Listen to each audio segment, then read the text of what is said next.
All right, welcome to lesson 4, Newton's third law, and this is the second example of 2 in unit 3.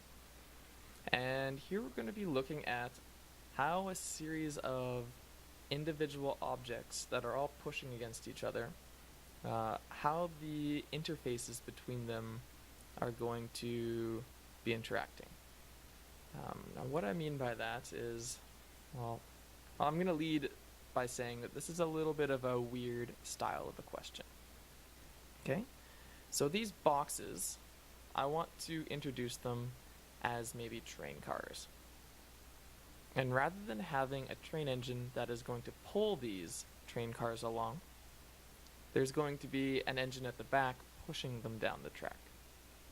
Alright, so this is maybe the engine over here, force 1, and these are 3 train cars of disproportionate masses. And over here, we have, well, something that's going to be resisting the motion, maybe wind resistance, friction on the track. I don't really know. I think we can probably see right off the bat that since force 1 is larger than force 2, we're going to have an acceleration moving to the right. Alright, and so this force 2 will be the thing trying to resist the motion. Now, looking at these questions, we have to imagine that to move along all 3 blocks, sure, we need a force of 400 newtons, but there's going to be, if it were a train, there'd be some sort of joint in between them, right? And then this interface, if maybe we put a scale there, and then we squish the scale and read the reading on the scale, or maybe we just put our finger in between there and felt how hard it was getting crushed.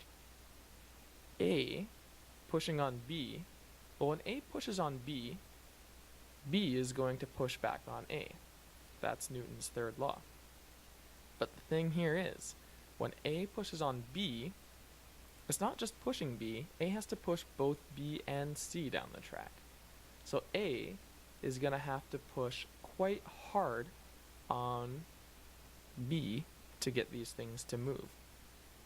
Right, so I'm going to say that the force between these two, right, they're pushing on each other just as hard. Newton's third law says A pushes on B just as hard as B pushes on A. So this is going to be quite a high force. Your finger will get crushed between A and B. Now between B and C, this interface right here, well, A is pushing B, sure, but these two, everything's going to be accelerating at the same rate. And in fact, acceleration is going to be quite key to solving these problems, and you'll be seeing that fairly soon. But B, when it pushes on C, it's only pushing C, and C only weighs 30 kilograms. It's not going to be a very high force between here, because B will be pushing on C, C will be pushing back on B, but B doesn't have to push very hard on C, therefore C doesn't push back very hard on B. So we could say that this is going to be a lower force at this interface. So you'd imagine now if you put your finger between this intersection, not intersection, interface, your finger won't get crushed nearly as hard as if it were placed between here. Hopefully that's clear. It takes a little while for this style of question to sink in. Okay, now I want to start with some overhead ideas, principles to get them out of the way, and then we're going to jump into solving this thing. With all of these boxes in a line pushing on each other style question, acceleration is going to be very key to solving these things. Okay? You'll be seeing that very soon. Also, free body diagrams, which I'm just going to shorten to FBDs, are also quite important to solving these questions. Okay, let's jump into solving it. I'm going to clear this out just so I have a little bit of space beneath here.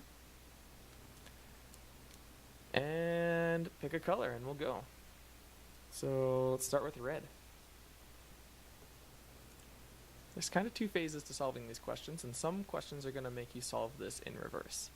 But here I'm going to say, let's treat this whole train like one big block. By treating it like one big block, we have to find the mass of the whole train, which is fairly easy to calculate. 50, 30, 20. Put it into your calculator or just do some mental math. That's an equal sign, by the way. Let's fix that up. Is equal to 100 kilos. Because really, if we push on the back of a train and it's moving down the track, all these blocks, they're connected to each other. They're all pushing on one another. So all of these blocks then are going to be accelerating at the same rate. Okay. With that in mind, let's solve for the acceleration of the whole train. We have forces, we have a total mass, so we can figure out how quickly this train is accelerating. Let's plug into a little bit of a formula saying that, well, we want to figure out what the net force on this train is. So net force is equal to the sum of all the forces. F1 plus F2. F1 is positive because it's to the right. I've already drawn my direction diagram up here. So it's 400 newtons minus 150 newtons. The reason I subtracted it is because I'm adding negative 150 newtons because this value, force 2, is to the left. Right? So our net force works out to 250 newtons to the right. Alright. Now if we want to find acceleration off of that, we can use our other net force formula. Right? F net is equal to ma. Rearrange that for acceleration.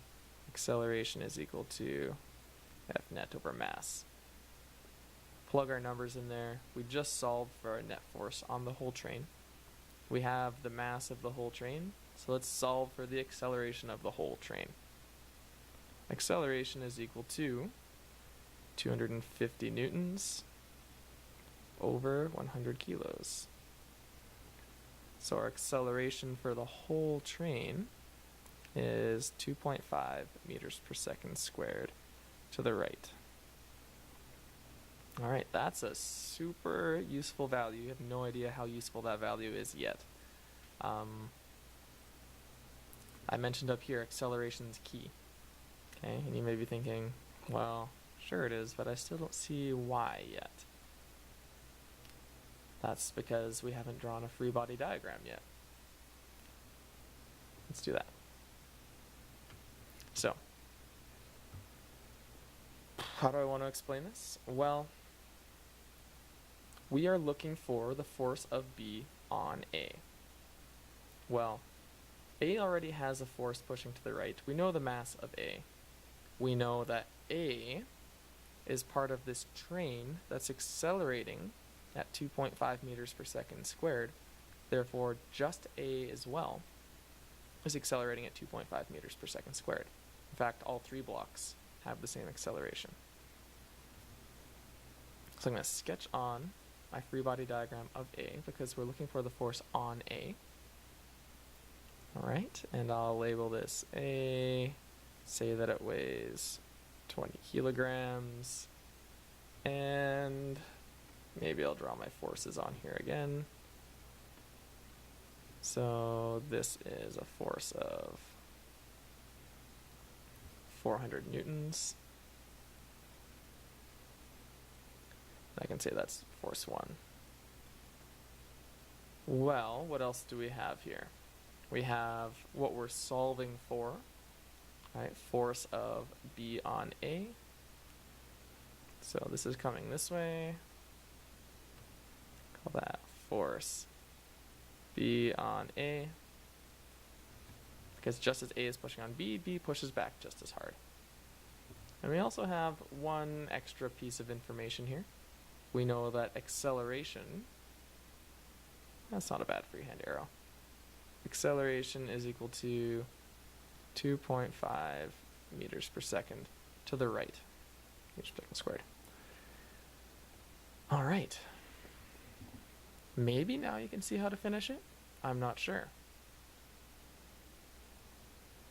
let us solve the net force on object A. Net force, I'm going to choose a new color here, is equal to mass times acceleration. Well, we have acceleration here, we have mass here on just A. So we can figure out what the net force on A is. Right? We took the acceleration from the whole train and we're now using it on an individual block. That, I think, is the weird step for most people. Once you're over that concept, I think you should be fine.